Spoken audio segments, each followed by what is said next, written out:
Welcome to the DLLS Emergency Podcast presented by Michelob Ultra, official beer sponsor of the NBA. Kevin Gray alongside our DLLS Mavs analyst Bobby Carell and our DLLS Mavs beat writer Ron Harrod Jr. We are DLLS Mavs.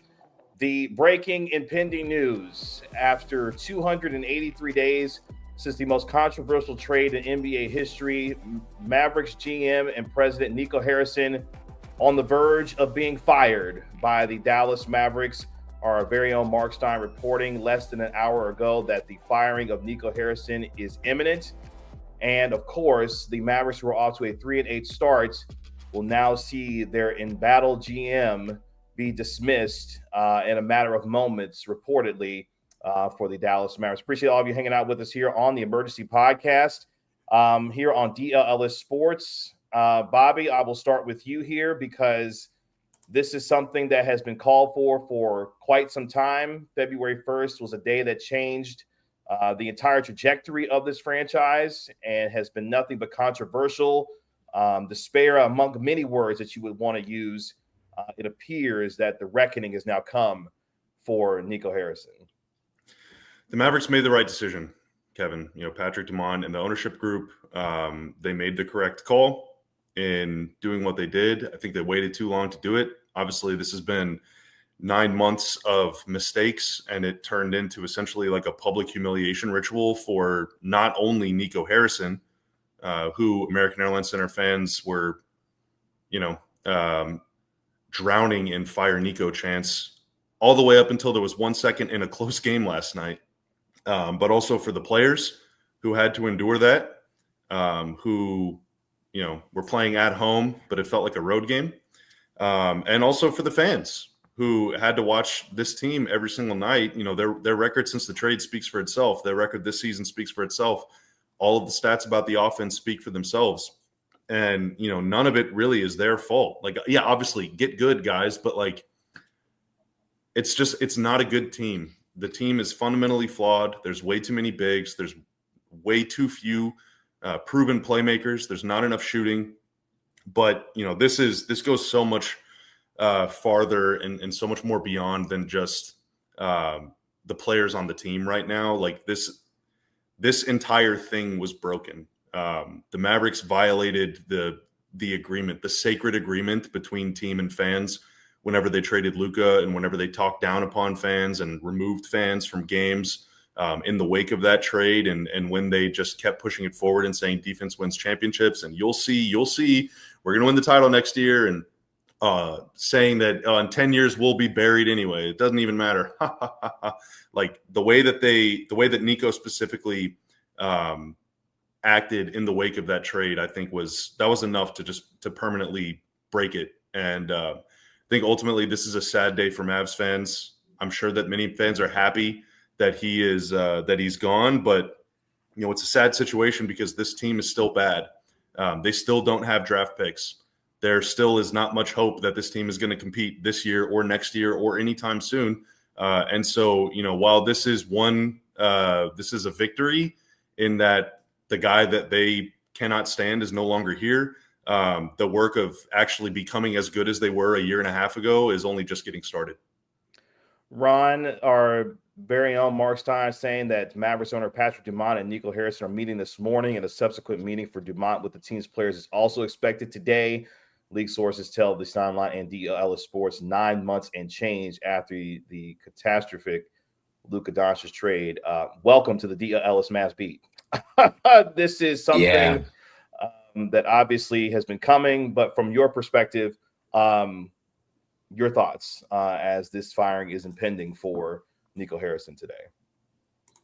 Yeah, I think it's been maybe 2 months or a month and a half since I've been on the job, and it's been absolutely chaos since essentially I've gotten on the beat from, the injuries to the star player Anthony Davis and Derek Lively being out.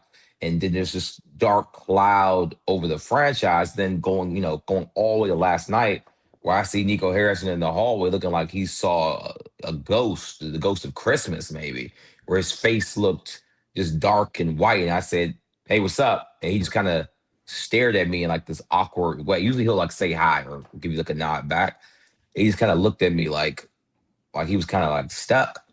And I'm like, oh, something's like weird's going on at the American Airlines Arena. And the energy felt kind of despondent early during the game, where like the crowd really wasn't cheering, had made baskets. It kind of took like a barrage by Klay Thompson to even get the crowd kind of going.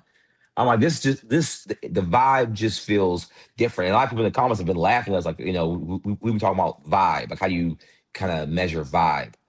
We talked about the Drake stuff. We talked about the players giving short answers. We talked about all these different tidbits. And now we see today that all those things do matter. They all kind of add up to this end result. And we saw kind of how to end it today. Classic Stain Lover with the $4.99 super chat. I didn't stay long enough to chant. Heard it as I was walking out, but I did wear my Fire Nico hat all night long. That counts, right? That does count. I mean, that's the thing, man. That is the thing. There's been chanting, and there have been signs and hats and shirts and the sentiment. And I don't mean this in a bad way, but just infecting that building and infecting this franchise. Everywhere you go, everyone I know, my entire family, every single conversation that I've had, either with a stranger or with someone I've known literally my entire life about the Mavericks since that trade, has been about when are they going to fire this guy? Literally every single one. We do a daily show. We have maligned the trade, mourned the situation, and just been existentially just hopeless about the future of this thing, both in the immediate and the long term, because that guy made that trade. Like, this is a disease. I'm not saying that Nico is a person, and he doesn't deserve to go through any of that public humiliation just as much as anyone else doesn't. But like, this thing is completely broken, fractured, splintered, and they needed to get him out of here so that it is no longer, in your words, Ron, a dark cloud following this team around everywhere they go. So many layers to this, already starting to percolate with the impending firing of Nico Harrison. Our very own Marc Stein continues with his reporting this morning. As for what Nico Harrison's dismissal means for Anthony Davis's future, who of course was the piece that Nico Harrison coveted in the Luka Doncic trade, sources telling the Stein line at DLLS Sports that Anthony Davis's agent Rich Paul has established a strong relationship with Mavericks owner Patrick Dumont. Since February's trade, they are in regular contact. That is something that will continue to be a discussion in the coming days because, Ron, this team was given a generational get-out-of-jail-free card with winning the lottery, drafting Cooper Flagg with the #1 overall pick in late June, and a lot of folks wondering, once that happened, could the page be turned with this franchise to start completely over, and what that could mean for veterans like Anthony Davis, like a Klay Thompson, maybe even the future of Kyrie Irving and others. Our Marc Stein reporting that there is a strong relationship between Patrick Dumont and Rich Paul, Anthony Davis's agent right now. Your thoughts on that as we continue to react?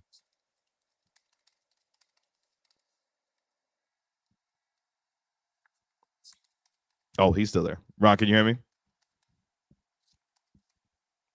Oh, well, we'll get Ron back in here in just a second. Bobby, can you? I'm you good, can hear Kevin. me? I was just getting up to turn on a light. No, that's okay.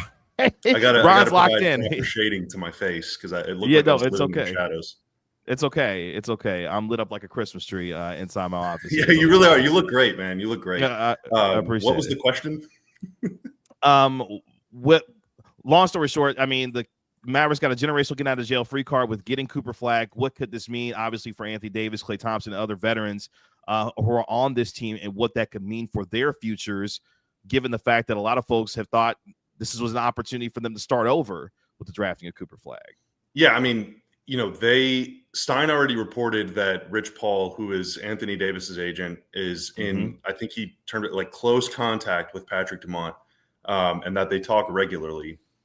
That implies to me that there's going to be some planning, some scheming between the two of them to find a location that AD can go to, because it seems, I mean, for me, easily, without question, the best course of action for this team is to be as bad as possible this season, to increase their chances as much as possible to get a good pick in this draft.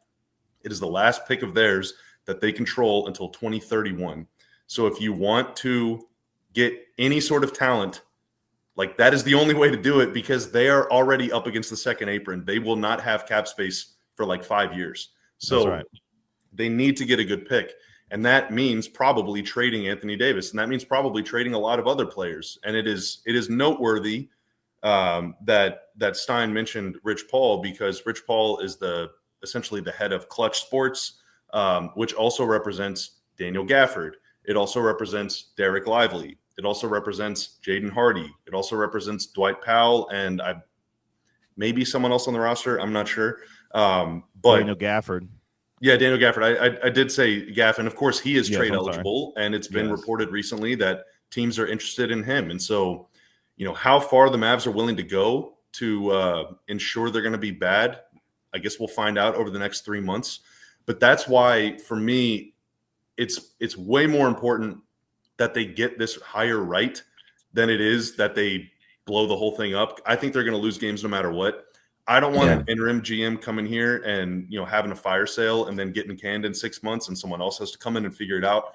I want them to get the hire right now, so that the person that they bring in can develop a plan and pursue that plan with the 3 months left before the trade deadline, which is why they should have fired Nico 6 months ago as soon as they won the lottery, because it is very, very hard to hire someone mid-season. There are people that are not employed right now that have run teams before. The most common one, Mavs fans are saying in the chat right now, Masai Ujiri.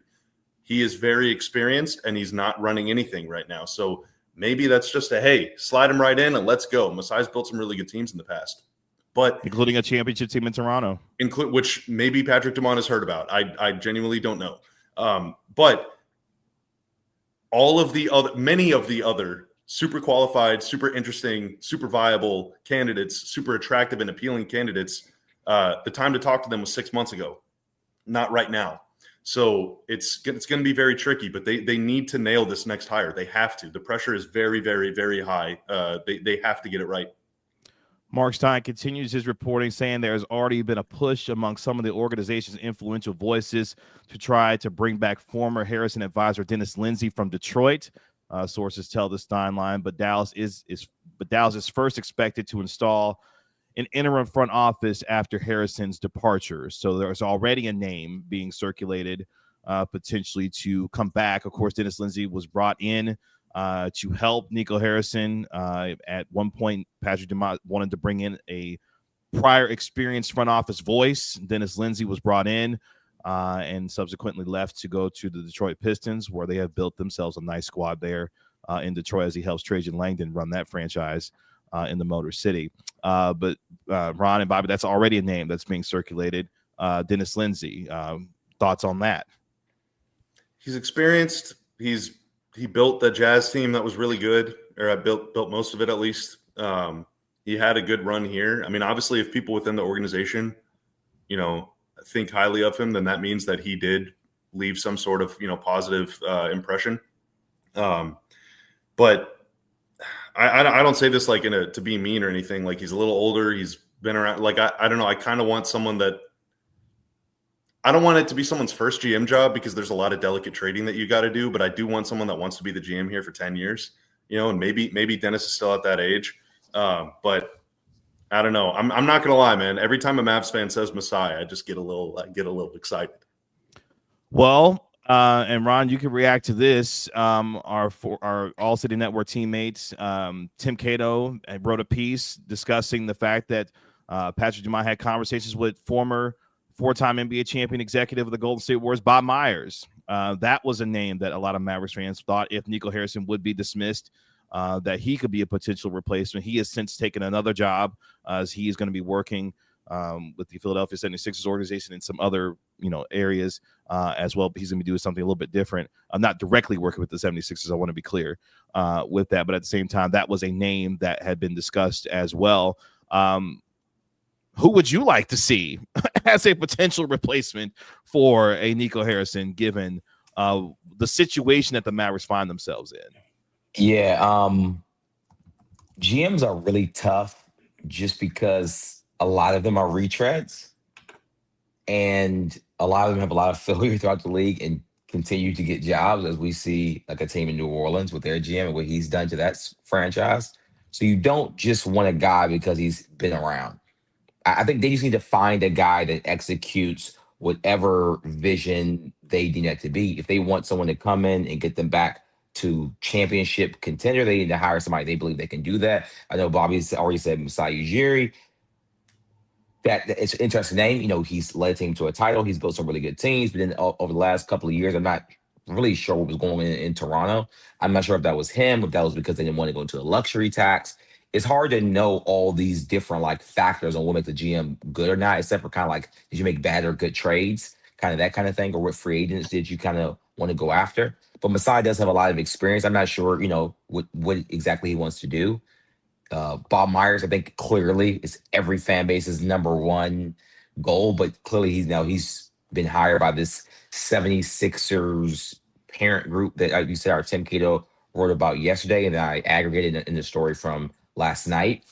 That would be everyone's number one, but I don't think he's leaving that situation. It seems like he's kind of taking a bigger role or an advisory kind of role with that organization. And if I'd assume that probably requires him to probably do less work, to be honest. Like he probably doesn't want to do the daily grind. I'm not sure of what general managers are required to do to make a team really good. So I would just kind of look for those guys. But really, I would not be opposed to an assistant GM of this team or of another team being pushed up to the top. Someone that's maybe been with an organization like a Warriors, like a Miami Heat, those type of organizations, and then brought over to run this team. Maybe someone that maybe hasn't necessarily been a GM, but has been next to the top GM, the Pat Rileys of the world and the Bob Myers of the world, and those kind of things. Kevin, I do want to issue a quick correction on myself. So Gary in chat said Dennis Lindsey's 56. And then I did some Googling, and it turns out Masai Ujiri is 55. Mm-hmm. So first off, shout out Masai. You're aging great, dude. Secondly, there's a huge difference between being 55 and 56. You just got to trust me. All right. So yeah, it turns out they're basically the same age. So my ageism, I have to say that both guys are old and washed now. Oh, wow. To be clear, Bob Myers, of course, is now the president of sports for Harris Blitzer Sports and Entertainment, giving him the ability to work across many of the world's top leagues. In fact, the portfolio includes Bobby's Crystal Palace, actually. So Bob Myers is going to be overseeing. There you go. So he can't work here. He's busy. He's building a winner over there. He's building a winner over there. So again, just for clarity and for accuracy when it comes to Bob Myers and his new role. We're going to continue with your super chats here in just a moment as the breaking and pending news. Nico Harrison on the verge of being fired by the Dallas Mavericks after 4+ seasons, and the most controversial trade in NBA history back on February 1st, sending Luka Doncic to the Los Angeles Lakers in exchange for Anthony Davis. We will continue here in just a moment, but before that, let's take care and pay some bills with our guy Bobby Carell. Well, with over 700 5-star reviews and an average rating of 4.9, Qualys Roofing is one of the most trusted names in roofing across North Texas and Austin. Whether it's your home or your business, Qualys Roofing has you covered, literally. They specialize in both residential and commercial roofing projects. We live in Texas, a lot of us, okay? Maybe you live somewhere else watching at home, but if you live in Texas, you know it's windy. It's been windy the last few days. It storms a lot. There's hail. There's all sorts of debris that's going to crash in that thing. Your roof can get damaged, but Qualys is here for the long haul. They're not some storm-chasing fly-by-night crew. You can schedule a free roof inspection and get a free DLLS shirt, and if you replace your roof with Qualys, you can choose between a free Blackstone grill or a free Traeger smoker, because getting a new roof should come with a little extra sizzle. So call or go online to schedule your free roof inspection. Don't forget to ask about your free grill. Visit QualisGC.com or just search Qualys Roofing and Construction. That's QUALIS, or call 817-500-9008 and get started today. And also, we were at American Airlines Center the other night for the Mavs game. And before that, we were at American Airlines Center for the Stars game, hanging out on the PNC Plaza at PNC Bank's Main Street branch. It was incredible. Everyone that went to the game got like a hat, the big mullet coming out of the back. It was very silly and happy times for a very happy and good team. Stark contrast between what we've witnessed at American Airlines Center for Mavs games lately. But for those who missed it, The Main Street Branch pop-up event was the ultimate celebration of PNC's reliable, responsible approach to long-term financial planning told through the lens of another amazing long-term investment, a beautiful, beautiful mullet.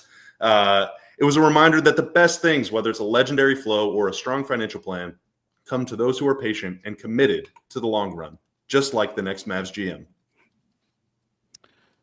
We are live here as we are awaiting the impending firing of Nico Harrison, the embattled GM of the Dallas Mavericks. Thank you to the over 1,300 of you watching us live right now.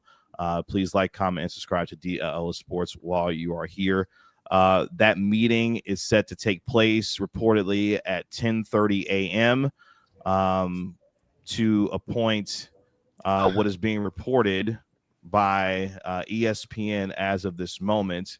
What appears to be the Mavericks and Patrick Dumont have a 10:30 a.m. Central Time meetings to appoint executives Michael Finley and Matt Riccardi to lead basketball operations in the interim, sources tell ESPN. So it appears that Matt Riccardi, assistant general manager, and Michael Finley will be appointed in the interim to run the basketball operations for the Dallas Mavericks. That coming as of 6 minutes ago from ESPN, sources tell Shams Charania and Tim McMahon of ESPN. Let's continue with your super chats as well here on our emergency podcast. Kleb with the $4.99 super chat. I haven't been to a game in over a year, but once the news broke, I bought a ticket to tomorrow's game. Shout out, Kleb. I wonder what the environment is going to be like at the obviously shame on Patrick Dumont for letting this go on as long as it did. Shame on the Mavs for pretty much everything that's happened the last 9 months, but I know fans are excited, and so I hope that everyone, including the players, are able to have a fun night tomorrow, a loud gym, like the good old days of 2025. And to that point, Ron, I mean, we saw, last week for the first time in 2 decades, there quote unquote wasn't a sellout in one of the games last week. And I told someone the other day, I said, look, when the money starts to get messed with, that's when folks start to pay attention. Patrick Dumont may not know a lot about basketball, but he knows a lot about business. And when the money starts to get messed with, that's when things start to generally move. And we have seen that begin to happen. And now fans obviously reacting to that as well. What was your thoughts on the vibes inside the arena last night based off of what was taking place? Yeah, the vibes just didn't look good. So kind of like Bobby said, I kind of want to see tomorrow what happens. I mean, clearly I'll be there just to see what are fans there. Is there going to be a line around the arena? Is there going to be a parade? I was there when Anthony Davis' first game, and there was coffins outside the American Airlines arena. There was a protest. I think that's the way I wrote the story back then when I was working for the other outlet. And it was a very I've never seen something like this in sports since my lifetime of watching the sport. So I wonder if the reverse happens. Now instead of a coffin, is there some white daisies going to be being passed out outside the American Airlines arena? What is going to be the shift? Will it just be basketball, or will it just kind of transcend culture in the city of Dallas? If I had to guess, I think that culturally this is going to change a lot for just the feelings of the fans. I mean, I think it was reported by I can't think who reported, but about the sellout streak, ending, quote unquote. Well, I wouldn't be surprised if those numbers start to go back up. And if anyone knows anything about sports, owners care a lot about making money and a lot about the visual that their franchise is providing. So I think just to watch that, the owners, I guess, are looking for a complete shift in vibe. And we'll see what Patrick Dumont does. Maybe he'll do a private one-on-one with some reporters to get off his feelings. Maybe he'll just, tell stuff to certain you people. Should have a closed media event and see how that goes. Yeah, so maybe I don't know what's going to happen, but we'll see kind of what he takes the blame for, what he decides to say. Because I'm also very interested in that. If I'm interested, I'm pretty sure so are you all. Well, so Tim is in the waiting room, so we're going to bring on National Tim in a second. But I do want to say this because I think I'm probably going to get traded for National Tim, if I had to guess, at least for a moment. But don't worry, Tim. I'm going to knock you off soon. Oh, there he is. Okay. This is an important moment. This is an important cultural moment. And this is a very important lesson for Patrick Dumont and that ownership group to learn, which is that the fans are going to win. You can say what you want. You can act how you want. You can tell us to move on. You can tell them to forget about it. You can tell them that we're going to be good. You can say championship games, and you can criticize Dirk's work ethic and call him lazier than Shaq. You can do all sorts of things, but you just saw what Nico had to endure, and you were forced to act. And there are already fans in the chat saying that now it's move on to sell the team chance. So, the fans aren't going to take this as the finale. No, there's no victory lap. There's a lot of fans that do not like Patrick Dumont. There's a lot of fans that do not like the Mavs owners, and they're going to make their voices heard, and they're justified in that. But it is, I think, the lesson that Patrick hopefully learned from this. I'm calling him first name. I've never met him. The lesson I hope Dumont learned from this is that, the fans deserve your respect. As the owner, you are the steward of the organization. It is your job, number one, number two, and number three, not to make money, not to win championship games, not to do any of that. It is your job to put a product together that your fans can be proud of, that your community can be proud of, and that your fans want to support. You have to earn their support every single day of your life. That is your number one job, none of this other stuff. You're not building a hotel. You're not building a casino. You're not in Macau yet. You're not in Vegas yet. You're in Dallas, Texas, and you need Mavericks fans to love your team. And I do not believe that he considered that until about a week and a half ago. So if nothing else, it was a lesson learned for him, and hopefully he puts that into practice today. And with that, we welcome in our All-City National NBA reporter, Tim Cato, joining us here on our emergency podcast, the impending firing of Nico Harrison after 4+ years as the president and general manager of this organization, happening imminently. Tim, you wrote a compelling piece just a couple of days ago detailing conversations that Patrick Dumont has had over the recent months regarding the situation. First of all, your reaction to the impending firing happening for Nico Harrison, and what more can you tell us about what those conversations have been like for Patrick Dumont in the months since the Luka Doncic trade? Good to see y'all. Good to see you as well. Bobby is saying pretty much he's summarized a lot of what my initial takeaway from this is that it doesn't really even if everything was the same, except we had the exact inverse belief about the trade. If there was some secret analytic that we had that actually meant the trade was a good idea and they were right, I don't think anything would have changed. Like, at this point, the fans made it untenable. This was a situation that could not continue. The players weren't enjoying playing at home. They liked being on the road better. Nothing about this was something that could continue. This was a situation that the ownership had to act on, had to go make happen, had to make this decision for the franchise to have any chance of having, even happiness going forward.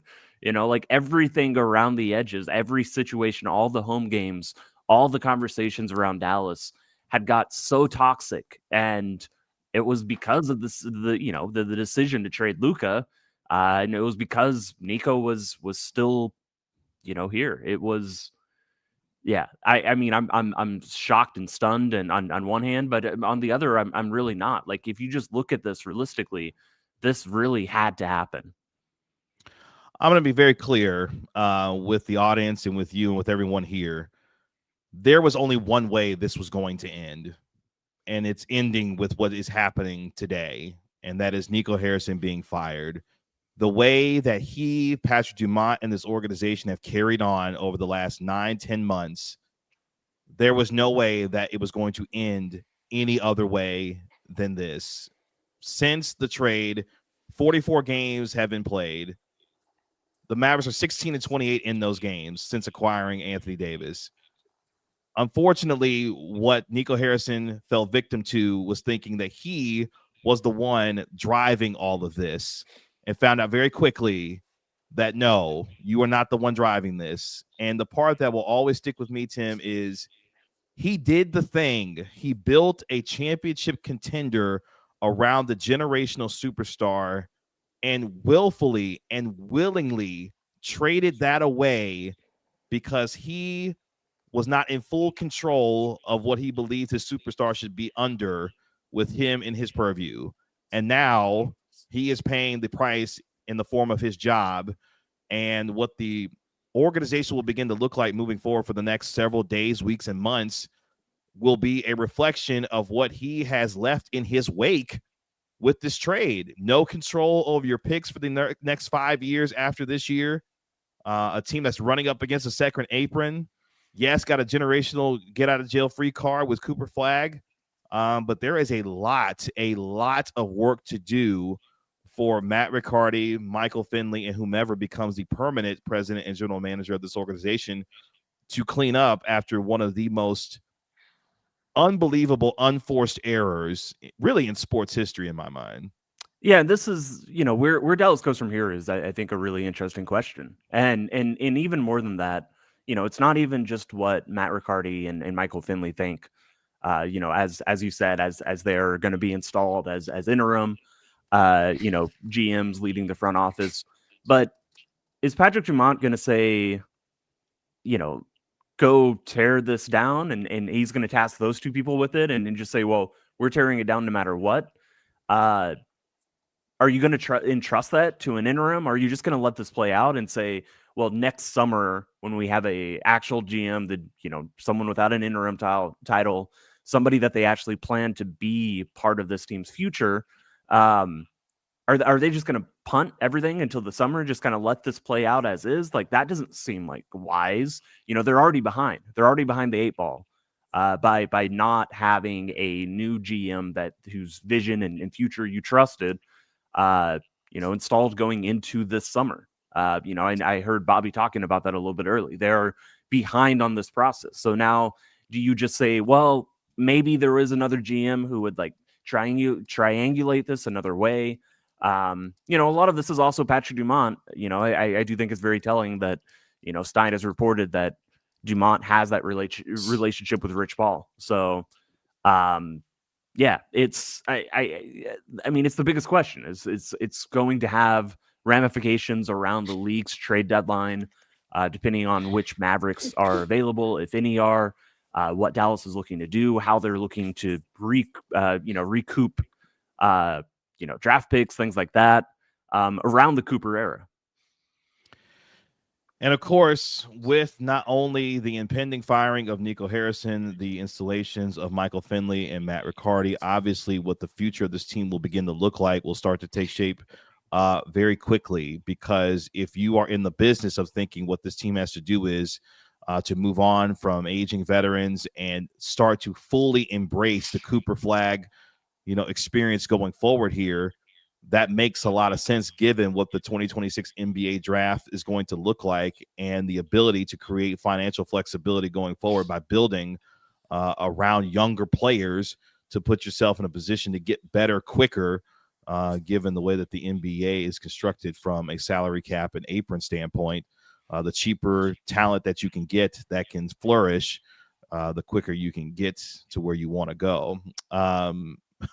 Since taking over on June 28, 2021, Nico Harrison was part of 16 trades with the Dallas Mavericks. This is coming from our friend of the show, Bobby Marks of ESPN.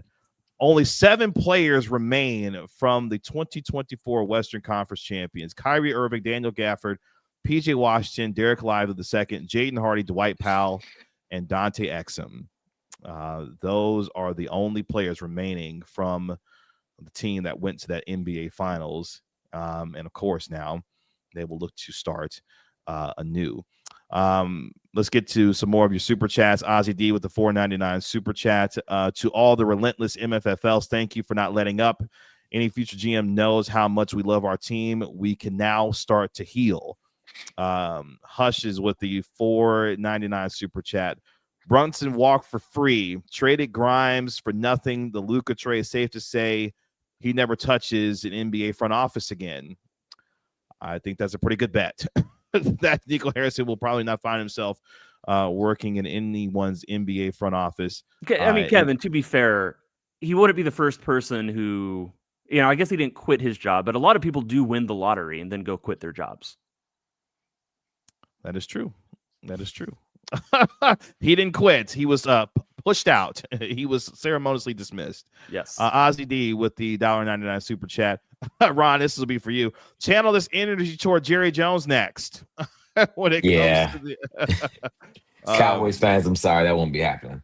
Yeah, that's not happening. Will not be happening. Jerry owns the team. He's not going anywhere. Daniel with the $4.99 super chat. Finally, the healing can begin. Get a GM in here who can build a contender around Cooper Flagg, Derek Lively, PJ Washington, and Max Christie.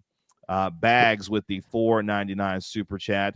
AD to Chicago just feels right. Of course, Anthony Davis, born in Chicago. Well, the Mavs will take Josh Giddey. I mean, if that's what they want, if they're going to give Josh Giddey a pick, I'm pretty sure the Mavs would agree with that. Relax. Josh, they'll take a point guard, I'm pretty sure.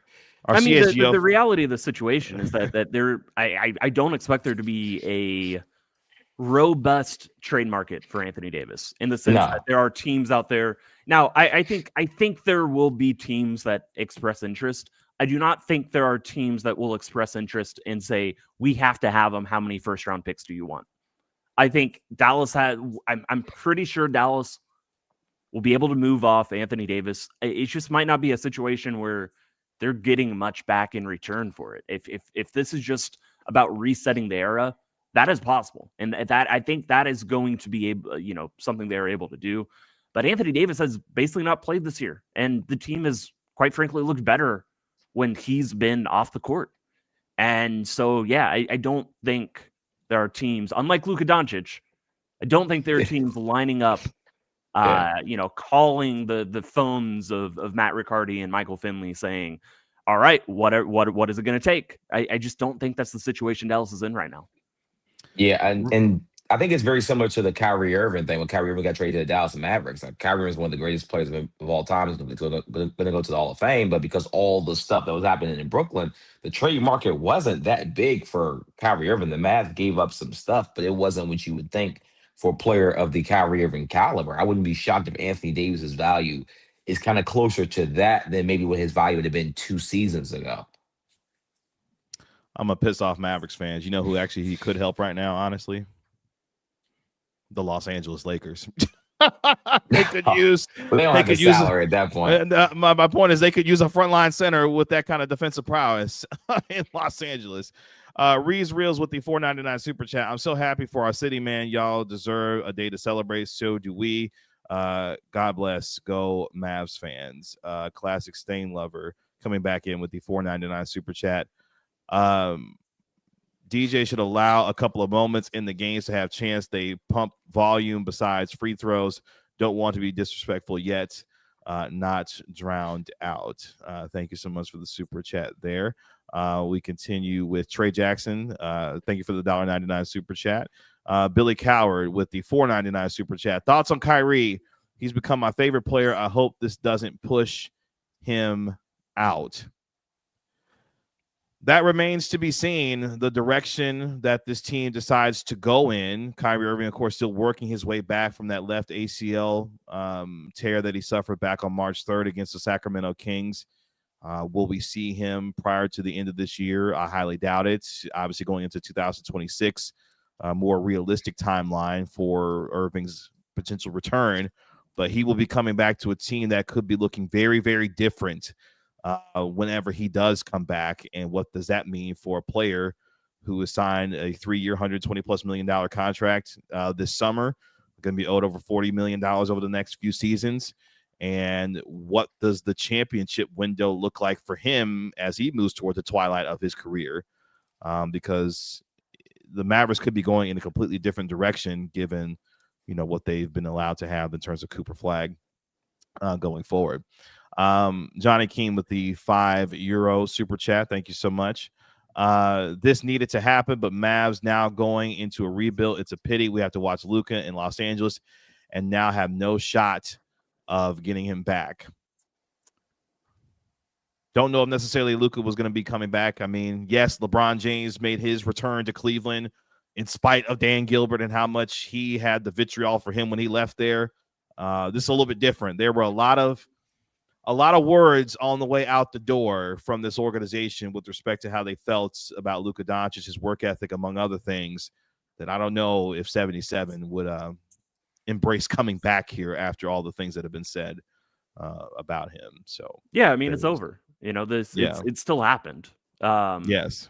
You know, like this is ultimately not a, you know, this is not a, I think, you know, I see Mavs fans indicating, and to some degree they are appreciative that this happened, but I don't know if it's quite celebration. You know, from what I'm seeing scrolling, I guess there's a little bit of it, but you know, the reality is that this team, you know, if Cooper wasn't here, I mean, it would be very, very, very, very dark and bleak. It would be very, very bad. At least there's an era to go build into. But yeah. I mean, to fire Nico 9 months after making the trade is obviously an admission that the trade was a mistake. It's a massive admission, and you know, as Stein is reporting, apparently there's a letter that's going to go out from Patrick Dumont explaining the reason to fire. It's going to involve a lot of saying, you know, it was a mistake, I was misled. Going to try to win it back to you, you know, make it up to you and win the fan base back. But it was a mistake. I mean, that's going to be admitted when Patrick Dumont actually comes out and speaks about it. And he should do a press conference. I hope he does a press conference. I'm not terribly optimistic at this moment that he's going to do a press conference, but that should be part of this. You know, it should not just be statements released. There should be some accountability of, you know, to basically make this grand admission of how wrong, you know, the worst trade of all time, you know, how wrong you were to do it, that you finally recognized and realized that it was so wrong to make that trade. Yeah, there should be a lot of accountability and understanding provided by the ownership group that kind of answers why they got to this point. 100%. And to be clear, this does not absolve Patrick Dumont from making the final decision to trade him. There were opportunities for him to go to other parties, Mark Cuban, whomever, to discuss the idea of, hey, my GM brought me the idea that we should trade Luka Doncic after he just helped us go to the NBA Finals. What do you think of that? He didn't do that. He went along blindly with the idea from Nico Harrison to trade Luka Doncic. Patrick Dumont is just as responsible for this happening, today's happening, as Nico Harrison is, because he could have said no to all of this when the idea was brought to him, and he didn't. So as much as the responsibility falls on Nico Harrison for suggesting this, this also falls very much at the doorstep of Patrick Dumont, and today is only a small beginning to try to rectify the relationship that has been severed for a lot of fans in the wake of this trade. So to be clear, and real yes. quick, Dwayne Yes. Diesel, he just had a comment up where it said Patrick Dumont is corporate and he just trusted the GM. And I'm going to dip and let Bobby pop back in here. Mm-hmm. But I do agree that this was somebody who just trusted the person whose job it was, Nico Harrison as GM, to construct the team. The one thing I would add to that is that Patrick Dumont did not initially buy the Mavericks because of this like love for the city of Dallas or some connection he had to it, or even really, as it became very clear in his comments after the trade, some grand, you know, love of basketball itself. You know, surely, you know, he has shown that he has some appreciation for the sport and is getting back into it now. But that's also why this happened, because this team was purchased kind of as a, you know, literally as a business asset for them to pursue a specific type of, you know, industry that they're in. So, Tim, we really appreciate your perspective. We know you got a busy day ahead of you. Thank you so much for hopping on with us here on our emergency podcast, and look forward to more of your coverage and your reporting in the coming days and weeks, my man. Thank you so much. All right, Tim. As we bring back in our DLLS Mavs analyst, Bobby Carella. Wait, I'm good. Oh, you can hear everything? Uh-oh.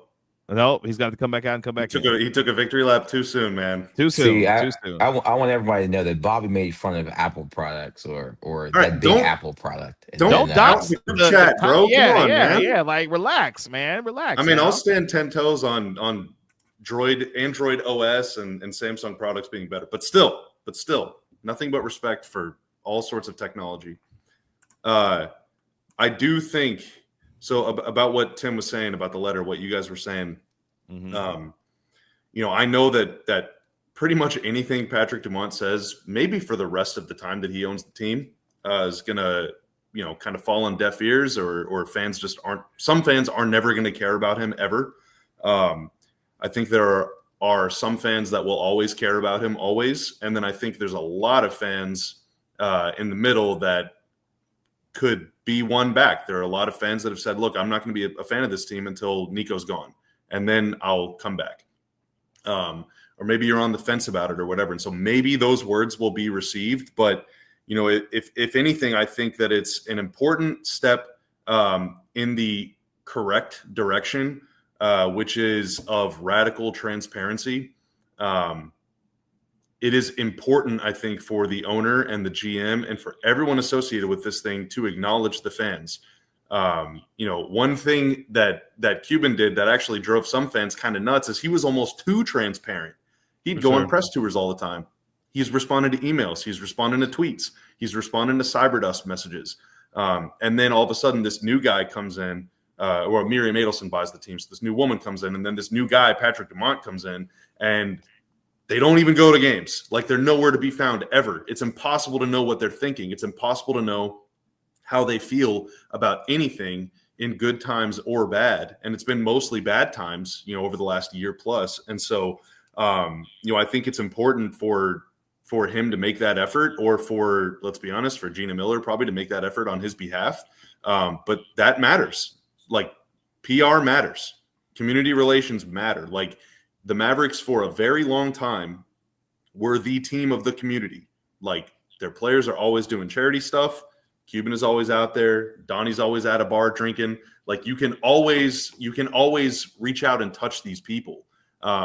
This Mavericks sort of era has been, in my opinion, defined by intangibility, defined by inaccessibility, defined by sitting way up here in your castle on top of the mountain and just laughing at all the commoners down below while they toil in the soil. You can't do that anymore. Like, you have to, the way that he sees it, you got to come down to our level. Like, you got to get on our level, or bring us to the party. You have to include the fans in all this stuff. Otherwise, why would they ever? Yeah. So I think it's an important step in the right direction. Yeah, I mean, I just keep thinking that the fans were just very upset at the trade, as they should have been. And you just have to rip the band. We talked about that multiple times. You have to rip the Band-Aid off. Even if some of the damage is done, you have to just do the thing and then figure it out from there. The Mavs, at least today, everybody, they did the thing. And today, it just needs to be a celebration of that. And in the coming days, in the coming weeks on this same show, we will talk about more steps they can take, different trades, as the trade deadline comes. But today, for sure, at least they had to just do the thing. And today they finally just did that big detail, and now they can finally move on and kind of move past that ghost of Christmas. I mean, it felt like Mavs fans, at least from talking to fans at the stadium, people walk up to me, like, this is a nightmare. Like, I talked to the fan last night. He told me he cried at a party. A 17-year-old was crying at some high school party when he found out about the Luka Doncic drug. This just wasn't just like, oh no, my favorite basketball player is gone, let's move on. This is like, no, a part of me is gone.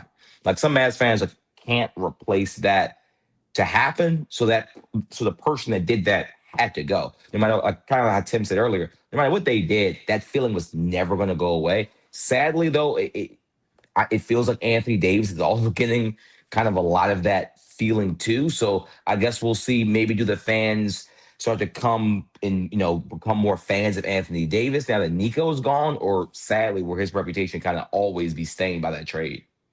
I think it will be, and I mean, I've said it ever since the trade. Like, it's not AD's fault that he gets hurt all the time, and it's not AD's fault that he was the guy traded for Luka. Like, None of that is his fault. It's a very unfair situation to put a player of his caliber and of his historical significance to the game in. It's just not fair. It's not fair to him. All right, we have more supers. Bobby's running the supers. Okay, so Trey Jackson, $1.99 shout out. Hire Ron as the Mavs GM. He knows sports. No. You got to do it, man. Farhan, $1.99. Luka's coming back in 2028. I 100% believe it.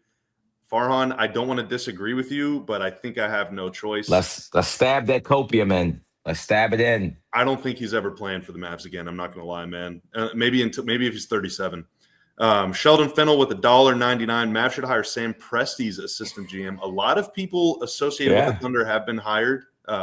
Very smart organization, obviously. The problem is that it's already mid-season. It's really, really tough to make those moves mid-season because those guys have a job, and I mean it's just tough. And a lot of them have been poached. I know the Mavs just played the Wizards. They have two former Thunder's guys, Michael Winger and Will Dawkins, running the organization. So a lot of the Thunder guys are at this point are around the league. Now clearly he has still someone there that you could poach, but I'm just not familiar of a situation where like an assistant GM has like left his team like mid-year to kind of go to another franchise. I mean, I'm not saying it's not possible. Money talks at the end of the day, everybody, we all know. But it'll be almost feels like unprecedented. It's also kind of tough because the Thunder built their team through the draft. Granted, the Mavs might end up with some lottery picks out of this, but more than likely, this thing's going to be needed. It's going to need to be done, very longly and very slowly.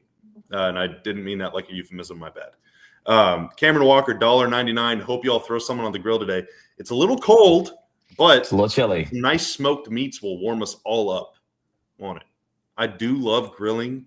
I love grilled meats. I do. Do you not? No, same. A good burger. Okay. Rarities, $5 super. The kid apologizing to Dumont last night in the Doncic jersey deserves a statue. Since that picture went viral, things have changed dramatically. Gotta say, brilliant PR move by Patrick Dumont to do that. Seriously, that was ingenious. Yeah, it's funny because I've gotten so many DMs over that video that I posted of the kid, like from big outlets to just like fans. And they're like, man, ever since that kid has been seen, all positive things that happen. So that kid, who again is an 18-year-old SMU student from Dallas, might be the legend of his friend group. Could you imagine if you were that kid and your friend saw that and this GM was fired? Like that'd be like if you were a Cowboys fan and you were sitting next to Jerry and the next thing you know he was out. Like you would be like the legend amongst legends. So congrats to that kid. Oh my God! You got to name the boys group chat after him for like at least 2 years. He has to use the photo with the red eyes, kind of when people put that red beam on people's eyes. Yeah. Now he's only 18, so I can't make I can't buy him a beer. But this energy drink, hey, your next energy drink is on me, guy. Cozy Humanoid, 125. I believe that's Filipino peso. I'm not quite sure, but thank you very much. Oh, wow. Nico fired. Now Luka dropping a 50-piece in Dallas. My life is complete. Oh, my God. Yeah, that hurt to read, but I appreciate the super chat. Hopefully he takes mercy on us. Ronald with the $10 super. This firing is far overdue, but screw it. I'm celebrating tonight on a work night, and when I travel to Arizona later this week, I'll be celebrating there too. Dude, he's taking this tour on the road. He's going national. That's hilarious. Happy Valley Farms, $2. When Nico backdoor dealings come to light. Oh boy. Yeah, that photo of him in Palenque at like some coffee shop is probably gonna live forever in like Mavs lore.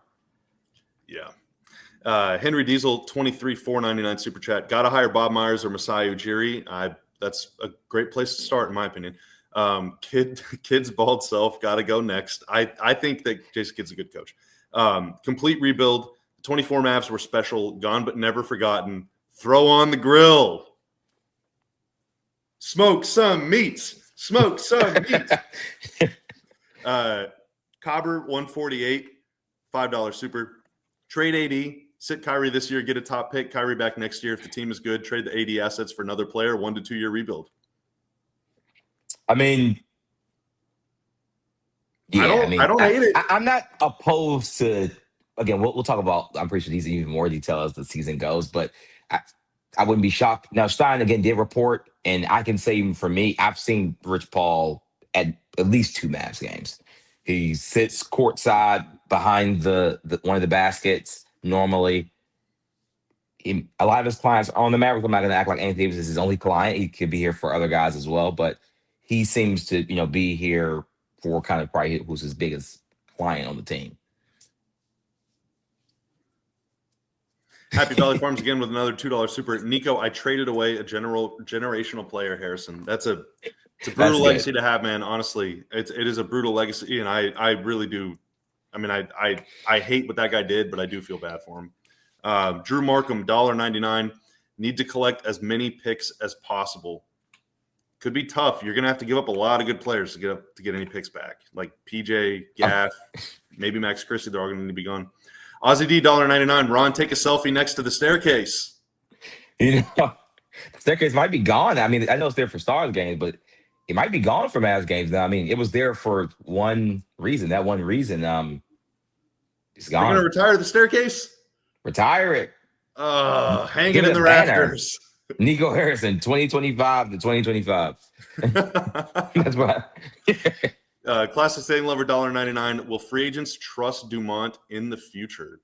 That is I mean, to be fair, there are significantly worse owners in the NBA. We won't name them, but that's true. I mean, James Harden has called out a GM that you can guess if you've seen the video, and players still go there. So, I mean, clearly it does not actually, like, while I thought those things mattered when I was just like a young fan, I realized, players just want money.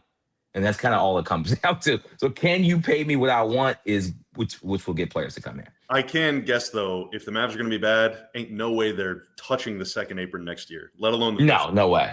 Cost-cutting measures will be put into place immediately, I think.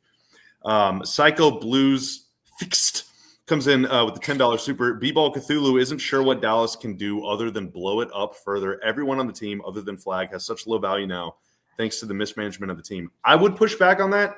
PJ Washington, super plus value. Max Christie, ultra plus value. Yeah. Also, I think D'Lo, I know he's got a no-trade clause, but I bet D'Lo has good value too, I think, still. I think D'Lo will be a good backup guard getting on a contending side team. But Max Christie is going to be a player I know for a fact that contenders are going to come after because of the salary component, and he's 3-and-D. Yeah, absolutely. LD with the $1.99. Hey, shout out to you, Luka. Thanks for tuning in. Luka trade, Mavs first pick, new Lakers owner, hashtag NBA job. I don't know if he's going to – I bet the Lakers would – Lakers won't hire him, right? If they did, it would feed families. So I mean, for our purposes, I hope that they do hire him because it would just be that funny. It would be very funny. Evan Siegel, 9261 with the $10 super. Need to find an AD trade. He deserves a fresh start.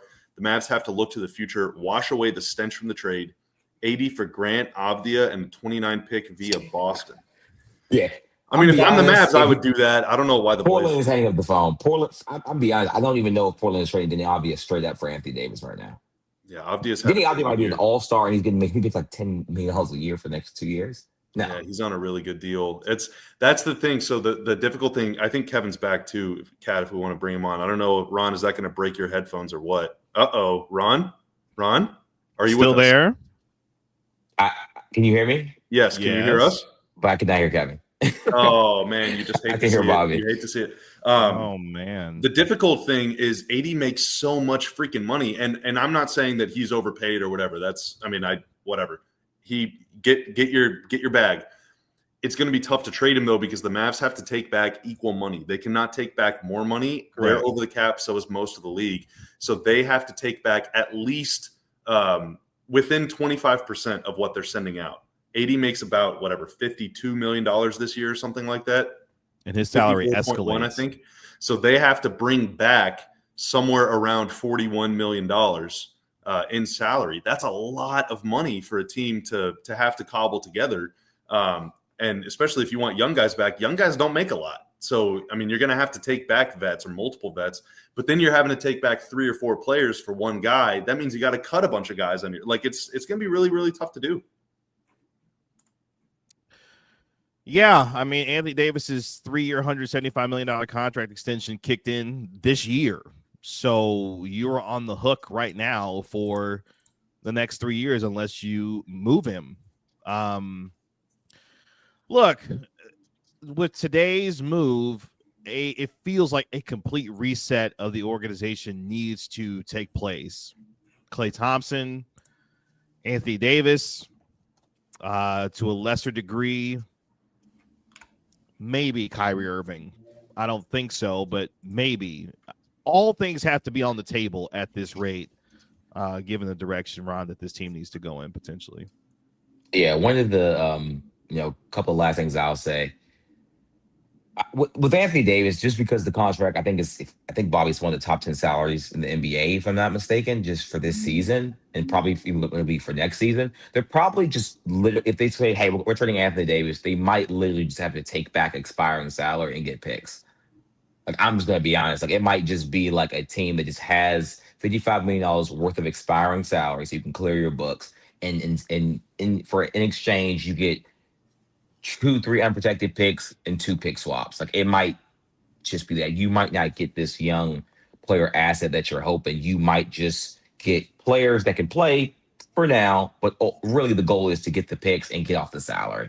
Like, it might just come to that. Sheldon with the $1.99. 80 to Bulls. They have a lot of expiring contracts. 80 also is from Chicago. Yes. The question would be, does Chicago view this season as like a let's push our chips into the middle kind of season or not? Frankly, the East is wide open and they got off to a pretty good start, so maybe. That is the breaking news. Nico Harrison, after 4+ seasons with the Dallas Mavericks as president and general manager, has been fired. Our very own Marc Stein breaking that news earlier this morning. He will have more as the day goes on, obviously, when it comes to the firing of Nico Harrison after the most controversial trade in NBA history back on February 1st. Nico Harrison will not see the vision of his team go forward any longer. The fallout has only begun for this team. It is reported that Matt Riccardi and Michael Finley will be in place as the interim general managers in the time being. This team is 3-8, and they have a game tomorrow against the Phoenix Suns with tip-off at 7:30. So there is a lot to still digest over the coming days and weeks as this team tries to move forward, now with Nico Harrison being dismissed as general manager of this team. Make sure you're following the Stein Line at the Stein Line on X for the latest when it comes to this situation for the Dallas Mavericks and Nico Harrison. If there is any other news that we need to discuss here on this show, we will do so. Any breaking moment. We appreciate all of you joining us here. Real quick, AJ, we got a couple supers that beat the buzzer. Okay. Drono's $4.99. Nico was the best GM in Mavs history. Bring him back. I don't know if that's going to happen, but I do appreciate the super. And then PMT Galindo, cheers from Brazil. I guess I got to have a beer and celebrate that tonight. There's still justice on this planet. Farewell, Nico. Enjoy the beer responsibly. And then Kevin, the last thing I'll say, just in closing, like I said off the top of the show, there's a scene in Lord of the Rings, The Two Towers. Okay. I used the Gandalf metaphor the other day about drums in the deep. All right. And people enjoyed that one. I was wondering when we would get a Lord of the Rings metaphor or story. I was wondering when I was going to get it. We knew what happened. So in Lord of the Rings, The Two Towers, all right, the Uruk-hai 10,000 strong at least descend upon Helm's Deep to take on 300 men and a couple hundred elves. And Gandalf and the Rohirrim show up at the end of the day and ride down the hill. And it's like, God's army coming to defeat evil or whatever. And as the Uruk-hai are running into a death trap, actually, at Fangorn Forest, but as they're fleeing the field, Gandalf turns to the survivors and said, "The battle for Helm's Deep is over. The battle for Middle-earth is about to begin." This is the first step in what could be a very long process for the Mavs. Nico is gone, and that's great. People can start to heal from that wound, and they can move on with that. But the Mavs are still under the stewardship of an ownership group that doesn't really know too much about basketball. And that's not their fault. They're just their background is something else. Mavs fans are still subject to watching a team that is very banged up and that is very bad and that might not be healthy at all this season. They're up against the second apron. They have this year's pick and not another one until 2031. It's going to be very, very tough. The next few years, they might not win a lot of games. Or who knows, maybe they turn it around quickly and they're able to make the playoffs next year. We don't know. There's a lot of questions. There's a lot of problems for the next GM to solve and for the next group of management to solve. All of that is going to be happening over the next few years. Of course, we're going to be with you every step of the way for that, but this is not the final victory, all right? So I know Mavs fans want to rejoice, and this is something that we should be happy about and feel good about. The fans won. That's important. It's fans 1, Mavs 0 right now. But the team is still bad. There's still a lot to do, and what happens next is way more important than what just happened today. And Ron, before you go, I do want to pump fake. Marc Stein's going to be joining us here momentarily. He's wanting to join us here via audio, so we will give him the opportunity to do that here momentarily. So stay with us here on the DLLS Mavs podcast. Our nationally made insider Marc Stein will be joining us here momentarily. Go ahead, Ron. The GOAT. But yeah, so Mavs fans, we understand that the Grinch is now gone, but the Mavs have to pick a path. Is the path to the path of Cooper Flagg and we're building towards future success? Or is the path to go all in this season? Are you going to wait till Anthony Davis works out? Are you going to wait till Kyrie Irving gets healthy? Are you going to try to push for the playoffs this season, even though it doesn't seem likely? Or are you going to say, hey, Cooper Flagg is the future of this team. I'm going to wait till Cooper Flagg reaches his prime, and then we will contend when Flagg is in his prime. There are two paths they have to pick. Now, some fans believe they can kind of do both of those at the same time. You could argue that that's basically never been done. The Boston Celtics thought they could do that with Jason Tatum with a significantly better team, and they couldn't win a championship in the Eastern Conference. So you have to pick a path, and whatever path that you choose is going to be the path that this new GM probably will take, and the path that Patrick Dumont will have to watch again. Before we bring Stein on, let me respond to that. The path is clear. It's Cooper Flagg's team now. It's time to move heaven and earth to make sure that that young man from this day forward is the focal point of this basketball team. It should have been done when they got, once again, that generational get-out-of-jail-free card with 1.8% odds and won the lottery. That was the time to clean house and start anew, because to get that pick and to be able to capitalize on it, yeah, fortune favored the bold in that particular instance, Nico. That's what happened. And now it's time for this team to do everything in its power to move forward in that vein. They're not making the playoffs this year. They shouldn't be trying to make the playoffs this year. That would be that would not be in the best interest of what this team has, given the financial situation that they've got, but more importantly, no control of their picks over the next 5 years. It's Cooper Flagg's franchise. The sooner you do that, the better, in my humble opinion. Let's bring in our national NBA insider, Marc Stein. You can always dial up the Stein line at the Stein line, joining us via phone here on the DLLS Mavs Emergency Pod, where the impending firing of Nico Harrison is going to be taking place today. Marc, do you have us? Can you hear us? I hear you. Do you guys hear me? Yes. Yes, we can. Yes, we can. We got you loud and clear. The floor is yours, sir. Take us through the day and how we have come to this moment here.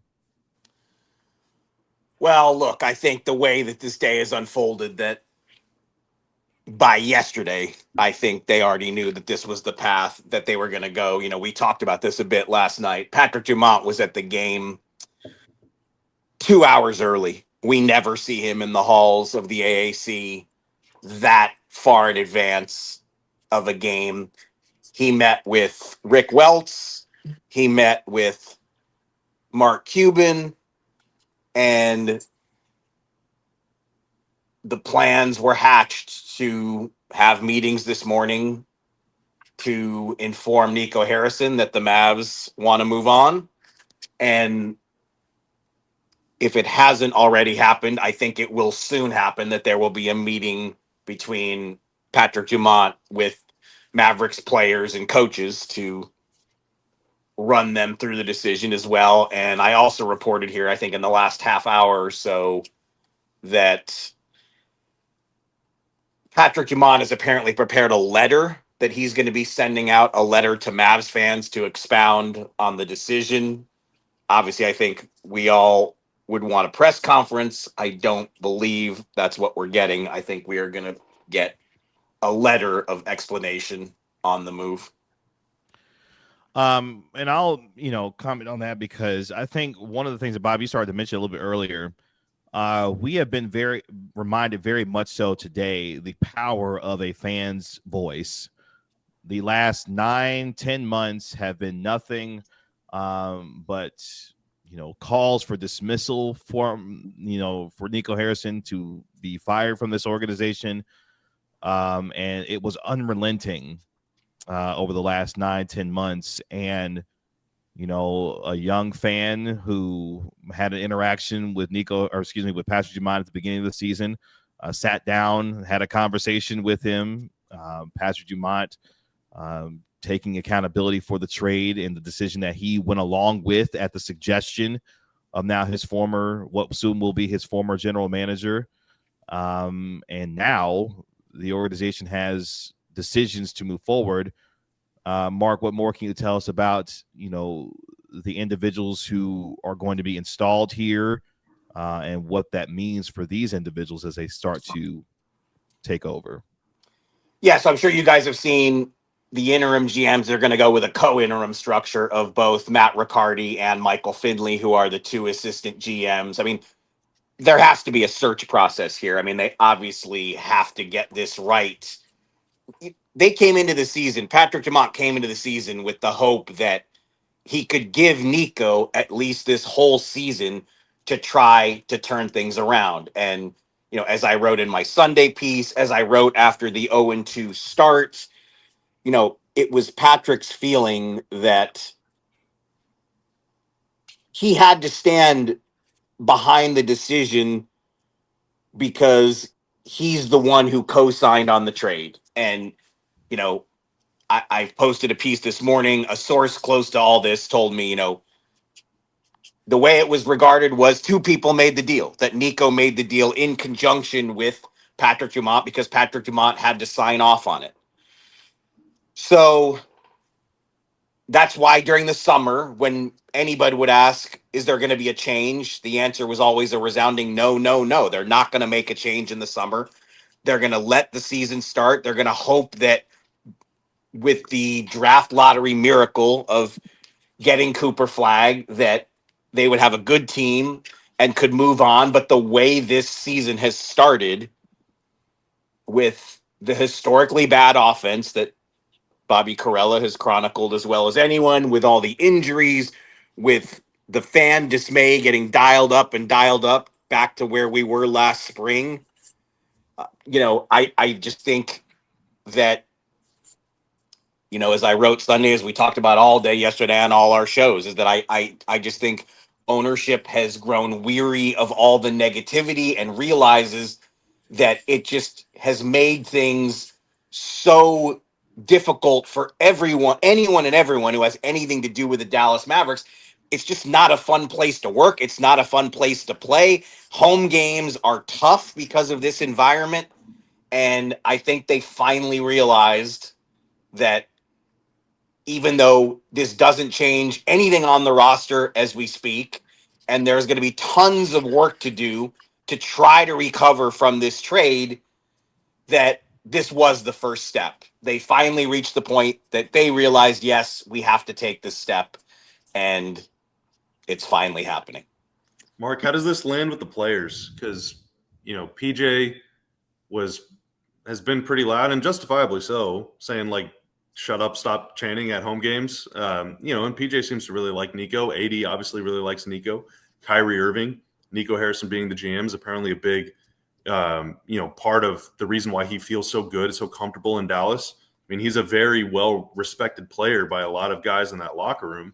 I don't know if do you have any idea? Like, are the players going to be happy about this, sad about this, mad about this, confused? Like, well, look, how tough this is it going to be? I don't want to speak for guys I haven't spoken to, but I mean, I think Anthony Davis has shown, he's tried hard to come back both last season and this season because he is so fond of Nico Harrison. And he has been pushing to try to come back from this calf strain. And really, that's one of the things that I think signaled to all of us how serious the situation is and where we are when Patrick Dumont steps in over the weekend to say, no, Anthony Davis can't play. We have to keep him out. We have to keep exercising caution here.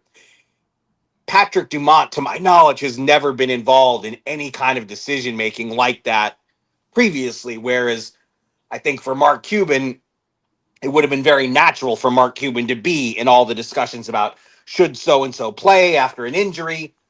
So, I mean, that was a signal right there, I think, that how the vibe had changed in terms of ownership's view of the job Nico was doing, but also like Anthony Davis, we heard it yesterday from Jason Kidd at his pregame press conference. Anthony Davis was already on the floor before last night's game, before Jason Kidd spoke to us. He has been trying to ramp up and convince the medical staff to clear him because he badly wanted to come back. He badly wanted to come back and and help try to lift the Mavs out of this mess that they're in. So I think you're right. PJ and Nico go way back. There are certainly players in that locker room who like him and have close relationship with him. But as a collective, I think it's fair to say it has been really tough on this team to play under this cloud and constant noise. Sorry, I had a momentary freak out there because I opened my phone for the first time since before we started the show, and it was a short that I edited last night, and it was very loud. So hopefully no one heard that. No, that's all right. As one person put it to me, home games felt like going to a funeral every time this team stepped onto the floor, and preferred that they would go on the road given the situations that they've been facing at home. I'm wondering what the atmosphere is going to look like as soon as tomorrow, obviously, when it comes to the Mavericks hosting the Phoenix Suns, because they do have to get back onto the floor. There's going to be a lot of reverberations, Mark, from this. Obviously, Jason Kidd just received a contract extension prior to the season starting. Kyrie Irving was signed to a new contract extension, a new contract this summer. PJ Washington, a new contract extension. Daniel Gafford, a new contract extension. His contract extension just kicked in at the beginning of this upcoming season. There could be a lot of moving and shaking for Michael Finley and Matt Riccardi potentially before, the end of this season. What's the first piece of business you feel like in your mind that is going to potentially start to take place as this team moves forward, especially now with Cooper Flagg becoming the focal point of this franchise, obviously? I mean, I don't think they're rushing out to start making trades tomorrow, to be honest with you. Now, they're going to have to first choose a direction. And as, again, something we've been talking about at length in recent shows, that the start is so bad at 3-8 already. You're in such jeopardy just to try to get to the playoffs that, to me, you have to prioritize the future. You have to prioritize building around Cooper Flagg, and you have to look at this roster and ask yourselves, are there trades we can make with the future in mind? Because this 2026 draft is the only draft between now and 2031, as we all know that they control their first round pick. So, if there's interest in Daniel Gafford, do you trade him for future assets? Do you basically say goodbye to this season and focus on trying to get as many draft picks as you can in a draft people are very excited about? I mean, Bobby's nodding, and will they do that? I mean, they haven't, I don't think I don't think their course has been charted already. I mean, the first step was just doing this, which obviously took a long time for them to get to this point. And, they've decided to, promote both Riccardi and Michael Finley in the interim, and how they're going to go forward from here. I mean, I think all those discussions are starting, but also, honestly, the first piece of business is to really start a search in earnest for your long-term successor. because that really is as important as anything. Well, Mark, last night on the postgame show, I will echo your words right back to you. As I was receding into the shadow last night, you gave me an emergency dose of copium and said, maybe it doesn't even matter if they trade these guys because they're losing anyway. Like, they're already not very good. So I don't think the option is just a binary between trade everyone and tank or go for a playoff spot. Like, I think that course has kind of been charted for them. Yeah, to a degree, I think that's true. But it's like, on what, like, there's interest in Gafford, but to this point, they haven't even considered it because we haven't seen Lively on the floor. We obviously know that, AD's missed the last 6 games with this calf strain, but let's keep this focus more on Lively. Like, if you're trying to win, how could you even think about trading Gafford when Lively's been so banged up? But if you're no longer prioritizing winning, if you're prioritizing draft position, if they reach that point, that's when they can say, you know what? Let's field all this interest in Gafford and see what we can get. And they're going to have to decide, look at the players that they're going to have to determine which are the players that they feel like they want to be part of this core going forward. But I think last night it really started. Like, this is all about Cooper Flagg now. Cooper Flagg, his timeline is what matters the most. But, I know just, kind of, I know Kevin has asked me this just in just buddy to buddy chat. Surely people are going to wonder, what does all this mean for Anthony Davis? I don't foresee that Anthony Davis is immediately just put on the block tomorrow. Like, that's not what I would anticipate. And I also reported this morning, Anthony Davis agent Rich Paul has a very good working relationship with Patrick Dumont. They've been they're in regular contract. That relationship has been building since the trade in February. So I think there will be kind of I would anticipate there's going to be a dialogue between the parties, a pretty steady dialogue to figure out exactly how to proceed with AD's future as well. Yeah, a future that is now point flag. I mean, this is Cooper Flagg's franchise, and again, they have been given the kind of get out of jail free card that is unprecedented given the circumstances that this franchise has dealt with. One of the names that you did mention, Mark, as far as a potential gentleman who has already worked with this front office previously, Dennis Lindsey, who is with Detroit right now. What more can you tell us about the conversation surrounding him and his potential? Yeah, nothing has happened there yet. I just shared that in terms of that's a name that has been circulating as, certain people within the organization remain fond of Dennis Lindsey, and, trying to bring Dennis Lindsey back is something that has been talked about quite a bit in just, hypothetical chatter, because he did, when he was here as an advisor, that was the year the Mavs went to the finals, and he has a lot of front office experience, and he subsequently left to join the Pistons as the top aide to Trajan Langdon, and Nico Harrison didn't replace him. Nico Harrison did not hire another senior advisor. And last night in the building, sitting with Rick Welts, was the legendary Rod Thorne, who serves in that kind of capacity with the Milwaukee Bucks. And Rod obviously was a tremendous GM with multiple teams, tons of experience, traded for Jason Kidd to bring Jason Kidd to the Nets, and they went to a couple finals. I do think the Mavs would greatly benefit from someone like that who's been in the game. The Warriors and the Clippers both had, the late great Jerry West in a role like that. Like, it's just it really helps to have, someone who's been around the block for years in an advisory capacity.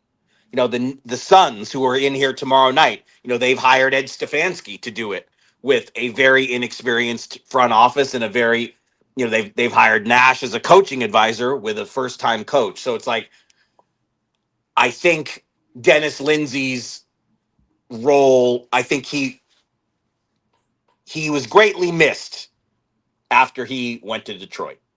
Mark, I need to ask you this just for my own curiosity, to scratch the itch. One of the most famous and accomplished executives of the last, let's say, 15 or so years is currently unemployed. That's Masai Ujiri. Does that guy want to work in basketball again? And if so, has he ever explored the Dallas cuisine scene? Like, it's pretty cool down here. Because Masai's available, his name will for sure come up. To this point, I don't have confirmed reporting on what his status would be, how he would factor into a Mavericks search.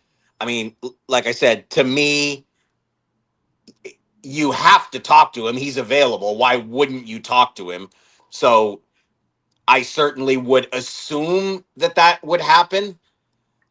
But I don't want to report it because I don't have that confirmed yet, that's something that's going to happen. But I think common sense says if you now have an opening for a lead executive and someone as accomplished as Masai Ujiri is available, you have to talk to him. I mean, you have to at least have a conversation to gauge his interest level. If nothing else, just, to get his thoughts on your team. But again, the type of GM that the Mavericks would, do they want a marquee headline GM like a Masai Ujiri? Is there some other GM profile that they're looking for? I mean, those are things that we don't know in this immediate aftermath, and that we will soon learn, I think, but I don't think we know them. Again, the decision is not, to my knowledge. I mean, I'm looking at 15 things right now, so I'm really glad you guys are taking me on audio so I can look at my 17 screens at once. I don't think Nico's departure has been officially announced to this point. So, I mean, they still have to even take that step, but it is forthcoming. I mean, perhaps Rick Wells can call his old buddy Bob Myers and convince him to leave, the Harris Blitzer group to come. No, I wouldn't wait at DFW for that one. I mean, look, Bob Myers already had some great gigs, but the gig he has now is he's overseeing every franchise they have. They have an NFL team. They've got the Commanders. They've got the Sixers. They've got Crystal Palace in the Premier League. They've got more franchises that I don't even remember. And Joe Gibbs Racing as well in NASCAR. Bob is making, by all accounts, a very, very, very lucrative salary to do all that. Like, I don't know why. I genuinely don't see Bob Myers being a GM again. The Suns have gone after him. Other teams have gone after him. He won 4 championships in Golden State in an 8-season span. Like, how are you going to follow that? Like, why would you want to do anything to besmirch that now? But the good news is, because you mentioned it, Rick Welts and Bob Myers are very close. Doesn't stop you from talking to Bob Myers and seeking his counsel, which I think National Tim Cato wrote in his story yesterday. So you can have dialogue with Bob Myers. You can certainly ask him for advice. What would you do in our situation? Who would you go after? So dialogue with Bob, no question. Bob as a candidate for this job, I really, really, really can't even imagine it. 2 more good things about Masai, and then I'm going to drop it until the news breaks that he's the next GM of the Mavs. Number 1, that dude negotiated the Melo trade when Melo had all the leverage in the world. The Nuggets had none, and he wanted out, and the Nuggets got back a lot for Melo. They really did. Number 2, obviously he built a title team in Toronto. That goes without saying. But number 2, there is nothing Masai Ujiri loves more than a power forward, and the Mavs have like 27 of them. This is his dream team. This is the dream Masai roster. Like I said, if you have to talk to him, like, sure, you have to talk to him. We know how much he loved Pascal Siakam when he was in Toronto, and honestly, he wept actually when he traded him to the Indiana Pacers. And he got back a lot for that too. He got back a lot for Siakam. He did. He sure did.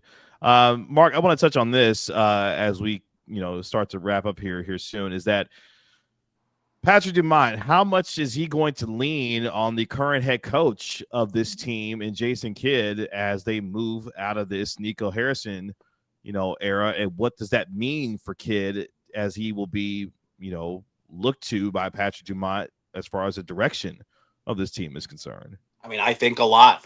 I mean, obviously, 2 summers in a row, the Lakers and the Knicks have come after Jason Kidd, and Patrick Dumont extended his contract. So I think that tells you a lot about how Patrick Dumont feels about Jason Kidd, the relationship that they have. And, I think Patrick realizes that, he has so much to learn still about the NBA as a newcomer that naturally there's got to be a lot of open dialogue there, because he, again, I really am eager to see what is in the letter to the fans that we're expecting. I hope at some point we get the chance to actually ask Patrick Dumont questions, because I do think he has a lot of questions that need to be answered, that he should be fielding. But yeah, I mean, Jason Kidd has the longest contract in the building. So I think that speaks to what kind of influence he will have. Mark, before we let you go, is there anything else that we need to be made aware of with respect to today and what further could be coming as a result of what is going to be taking place? I mean, as we speak right this second, I think we've pretty much covered it. But I mean, look, stuff's going to be happening all day. And I guess really all I can say is stay tuned. Is this our only show today? Are we doing more? No, this is the only thing. this is our Saturday, Mark, if you can believe it. That's right.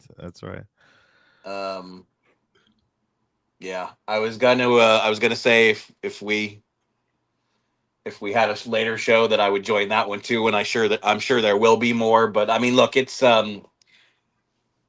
last night KG asked me why, what are they waiting for, and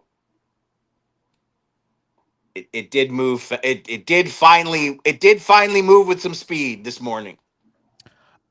And I'm glad you said that real quick, because that was the thing that kind of struck me over the last, 36, 48 hours.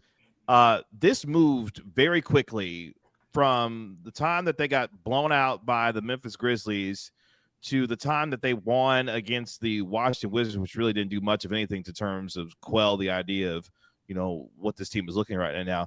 This moved pretty rapidly, but it sounds like, as we started to come to learn, that these conversations have been ongoing. But I guess my question is, what accelerated this as quickly as it did over the past, 3 days with respect to all this, if you could shed light on that? I just think it's how bad the start was is the main driver here, that, this roster, there was very limited flexibility in the summer to make significant changes. And that's why we saw the signing of D'Angelo Russell, because the Mavs, all they had was the 5.7 taxpayer mid-level. And D'Angelo Russell was the what they deemed to be the best point guard available that they could acquire. But they were so handcuffed in terms of apron flexibility that they had to waive Bobby's beloved Olivier Maxence Prosper, a 2023 first round pick. Had to be paid. A pretty recent first round pick had to be waived just to be able to bring Exum back. Okay, the Mavs just announced, it is now just officially announced. Gina Miller's first email dispatch. Mavericks announced the departure. All right, hold on. Give me a second. Dumont in the release says, quote, "This decision reflects our continued commitment to building a championship caliber organization, one that delivers for our players, our partners, and most importantly, our fans." Yes, the official statement has been released. Dallas Mavericks Governor Patrick Dumont today announced that the organization has relieved Nico Harrison of his role as general manager and president of basketball operations effective immediately. In conjunction with this decision, the Mavericks have appointed Michael Finley and Matt Riccardi as co-interim general managers to oversee basketball operations. A comprehensive search will begin for a permanent replacement. So that is coming. The full letter is available on mavs.com/letter from Patrick. So that letter, the full letter, is available on the mavs.com website, which I will pull up here in just a moment, and I will read it here in full. The open letter from Mavericks owner Patrick Dumont to all Mavericks fans. Quote, "Dear Mavs fans, on May 30th, 2024, the Mavericks won the Western Conference Championship. We came up short in the NBA Finals, but we all agreed our future was bright. As fans of this franchise, you have every right to demand a commitment to success from us. No one associated with the Mavericks organization is happy with the start of what we all believe would be a promising season. You have high expectations for the Mavericks, and I share them with you. When the results don't meet expectations, it's my responsibility to act. I've made the decision to part ways with general manager Nico Harrison. Though the majority of the 2025-26 season remains to be played, and I know our players are deeply committed to a winning culture, this decision was critical to moving our franchise forward in a positive direction. I understand the profound impact these difficult last several months have had. Please know that I'm fully committed to the success of the Mavericks. Thank you for your support. Thank you for holding us accountable. And thank you for your passion and for your patience. You deserve transparency and a team that reflects your spirit. Our goal is to return to winning basketball to Dallas and win championships. Our family is committed to that mission and to continuing to invest in Dallas and the Mavericks' future. Please join me in continuing to cheer on our players and supporting all those who work to make this organization the best it can be. Go Mavs. Thank you, Patrick."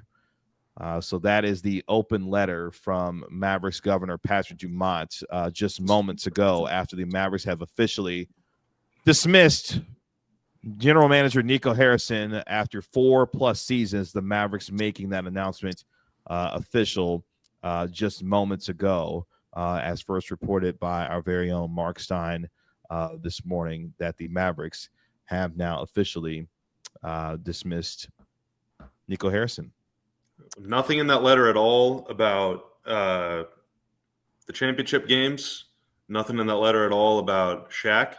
Nothing in that letter at all about Dirk. And obviously a lot of fans noticed. Nothing in that letter about Luka. The letter's on their website, mavs.com, if you want to go read it.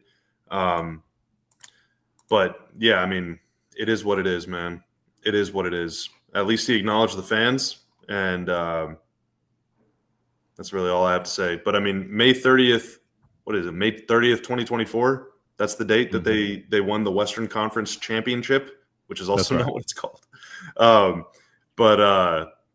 Yeah, that's only a year and a half ago, and it feels like they are about as far away from the Western Conference Finals as a team can be right now. So, bravo.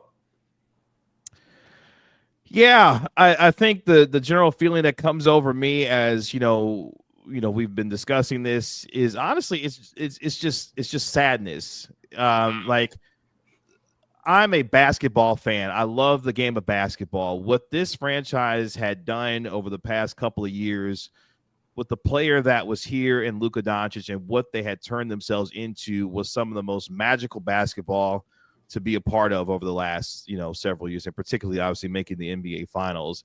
And I just felt that the joy had just been lost since February 1st for not only for me, but for Mavericks fans who just had no understanding and reasoning why the organization would willfully make a decision to pivot away from what had been so successful on the floor, and then not only to make that decision and then carry on in the ways that it did for the last 9 to 10 months with the statements, the secret media meetings, all of the honestly ridiculous statements that have come in the wake of this, the general manager not having an understanding about what the connection, that the player had to the franchise and everything else. It's just sad. It's just very, very sad that this unforced error had taken place, and now they are going to try to rectify it as best as they can, moving forward from here. 4 in the morning comments. What else do you expect from this letter? I'm so sorry, Luka, OMG. No, I really think the best way to move forward is to acknowledge what you did. Yes. We made a trade 9 months ago that betrayed our fan base's trust in our organization and in our mission as a basketball team and as a pillar of the community. And everything we've done since then has failed. We are now turning the page and making a concerted effort to win back every single fan that felt wronged that night and in every day thereafter. That is an apology. That is a real apology. That was moving. Rack that. We need that. Send the transcript over. That was good. We completely screwed up. We dropped the ball. We let you down that day and every day since. And I will not rest, and no one else in this organization will rest, including Matt Riccardi, Michael Finley, and the next GM of the Dallas Mavericks will not rest until every single Mavs fan that feels betrayed, let down, abandoned, ignored, neglected, or worse, is a Mavs fan again and proud to be a Mavs fan again. That is a real apology, but instead we get that. That was an honest attempt and a good attempt. It's not good enough, but it is what it is. But I'm moving forward. Yeah. The last thing I'll say with this is, before we wrap up, is, look, you can feel the way that you feel, but I wholeheartedly 100% believe this. Pride comes before a fall, and the pride, the hubris, and the ego perpetrated by Nico Harrison and, yes, Patrick Dumont himself to make this decision, there was no other way that this was going to end. And it has ended today. And let me be very clear once again. I said it earlier, and I'll be very clear once again. This is at the doorstep of not only Nico Harrison, but Patrick Dumont as well, because he signed off on the deal to trade that player to the Los Angeles Lakers and to sign up for a decision that did not make any sense then, does not make any sense now. And he should also be fully held accountable for that decision, because ultimately he is the one to say yes to this decision that was made that changed the entire trajectory of a franchise, and really, to be honest, changed it for a decade. Like, that's not hyperbole. Like, a decade of franchise was changed by that swift decision to do that. So the entire legacy, that's the whole thing. And yes, branding doesn't really matter. It's all imaginary BS anyway, but like, the Mavs for the last 45 years have been the loyalty team. Like, I mean, just look at it this way. They just announced Marc Aguire's jersey is retired. For 40 years, the Mavs pretended he didn't exist because he wanted to get out of there. Like, we are the loyalty organization, franchise thing. Like, that is what Mavs fans can count on. Loyalty never fades away. Again, it's inscribed on a statue right outside the arena. Like, in about 5 minutes, you undid that completely. So it's not just a decade; it's 50 years. But now they rebuilt, and it's time to get back to that point. And I look forward to that journey. Marc, thank you so much for your time. We know you've got a lot of work ahead of you for the rest of the day. We appreciate your time and perspective, and we look forward to our conversations here in the coming days. Hey, real quick, let me just say thank you to you guys, but more importantly, and thank you to Kat, and most importantly, thank you to everyone in the audience for putting up with me on audio only today. But it greatly helped me because I've got like 10 screens going at once. We will have much more tomorrow. Keep those devices charged, Marc. Love you guys. Marc. Be good. That'll do it for us. We're doing the church closing. It's our third closing. It's a church closing. We're going to actually get out of here. This is like Lord of the Rings: Return of the King. Hey, man, we're here for the people. We're here for the people.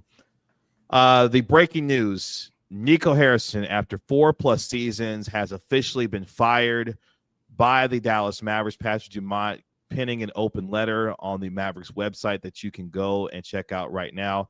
at mavs.com/letter from Patrick, as Nico Harrison has been dismissed as president and general manager. Matt Riccardi and Michael Finley will now take over in the interim as co-general managers and will lead the movement forward for this team. Thank you so much to all of you who joined us here on our show. Shout out to Katia Villalba for all of her fantastic work. Thank you so much. We really appreciate you. The queen of DLLS Sports, we appreciate you. And all that you did here. For our DLLS Mavs beat writer Ron Herrod Jr., our National NBA insider Marc Stein, the career illustrator himself, our DLLS Mavs analyst Bobby Curl. I'm your host, Kevin Gray. National Tim too. Yes, and I'd be remiss. Shout out to our guy, National Tim Cato, our ALLCITY NBA national reporter. The next time you'll talk to us will be at 6:45 p.m. tomorrow as the Mavericks take on the Phoenix Suns. My name is Kevin Gray. We are DLLS Mavs. Y'all have a good rest of the day. We'll talk to you later. Peace.